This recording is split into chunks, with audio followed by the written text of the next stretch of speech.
Muita briga, pouco futebol, né? É uma rotina, né? Esse Fla-Flu do Maracanã, ele poderia ser comparado ao recente e horroroso São Paulo 0, Palmeiras 1, jogo do Campeonato Paulista disputado há 2 sábados no Pacaembu, pela má qualidade, né? Só que com mais gols, com emoção e com confusão, mas a emoção movida pela briga, né?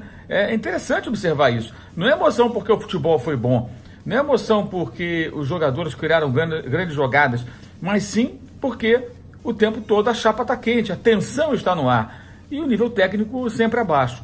Mais uma vez chama a atenção o fato de o Fluminense com um elenco inferior, com salários atrasados, com dificuldades muito grandes, o Flamengo com um elenco caro, que ganha bem, que treina em condições melhores, que recebe em dia, né, com salários maiores, jogadores caríssimos, né, um reserva de 13 milhões de euros, e o jogo é igual. O Fluminense de novo tem mais posse de bola, finaliza muito pouco, que é o velho problema, a gente fica repetindo isso aqui sempre, porque é um problema do Fluminense, não sei se vai ser solucionado para essa temporada com esses jogadores, enfim, a volta do Pedro, até que ponto pode melhorar aí o desempenho do Fluminense ofensivo. O Flamengo sempre naquela mesma coisa, esperando o jogo reativo. O Flamengo não trocou nem 100 passes no primeiro tempo.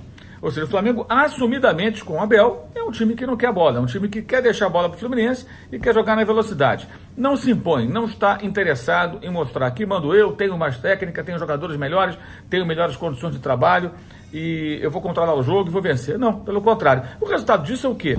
O Flamengo se classifica com uma vitória, com polêmicas, com arbitragem, com pênalti.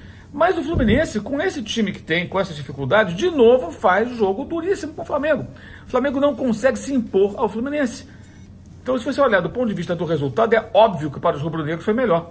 Mas se você analisar o contexto e pensar na temporada, onde chegou até aqui o Flamengo, onde chegou o Fluminense, o Fluminense está melhor do que o que se poderia imaginar. Porque enfrenta o seu grande rival, vai lá e encara. Fica mais com a bola, encara, o jogo é duro. Venceu o primeiro Fla-Flu por 1-0 gol no final, o segundo com o time todo de reservas, cheio de moleques, aliás, só o Ganso, titular, jogou aquela partida, né? Contra o Flamengo, o titular somente não tinha o Coelá, né? Os outros 10 eram titulares. O Flamengo faz 3-0, o Fluminense desconta para 3-2, e o jogo termina até com um gosto amargo na boca dos rubro-negros pela maneira como se desenhou o placar. E agora, nesse jogo, o Flamengo vence com pênalti no final, com polêmica de arbitragem, com um gol no lado do Fluminense no primeiro minuto. Mas o fato é esse, o jogo ruim, futebol fraco, pancadaria. Aí alguém vai dizer, viu, dizem que não vale nada. Realmente, o campeonato, esses jogos não valem, não são nunca decisivos. O Fluminense foi eliminado, não foi. Pode voltar agora a disputar o título. Eliminado da Taça Rio, mas ainda tem chance no Campeonato Carioca. Claro que vencer o título da Taça Rio pode valer uma premiação, que é importante para os clubes. O Fluminense seria mais ainda. Mas em termos de, pensando no campeonato, classificação, vai levar para a final, são vários caminhos, é muito confuso e o jogo fica esvaziado. Agora, por que o jogo foi tão disputado? Porque ele vale uma final de Copa do Mundo? Não. Ele foi muito, muito disputado porque o Fluminense conseguiu criar, com um time muito inferior, uma rivalidade com o Flamengo em jogos duros e muito brigados. Aí esse brigados, ele deixa de ser obrigados no futebol para ser brigados de porrada mesmo, a ponto de ter aquela confusão na saída do vestiário. Jogo fraco mais uma vez um espetáculo ruim. O Flamengo se classifica, segue devendo, não pratica bom futebol, não sabe se impor diante de adversários que são tecnicamente inferiores. Quando eu falo se impor, não é golear, é ter o jogo nas suas mãos. Não consegue, né? Ficou com um homem a menos. Já estava jogando dessa maneira antes da expulsão do Bruno Henrique. E o Bruno Henrique também, vou te contar, extremamente irresponsável ali naquela situação que tomou o cartão vermelho, já tinha tomado uma amarela ali, foi vermelho direto, merecidíssimo para o jogador do Flamengo. Não vejo nesse Flamengo, independentemente de classificação do Campeonato Carioca, progressos. Não vejo esse time caminhar numa boa direção, pensando na temporada nos desafios mais difíceis. Não sei o que vai acontecer lá na frente, se vai encontrar um rumo, vai encontrar um caminho. Por enquanto, acho abaixo. Fluminense tem que resolver esse problema ofensivo.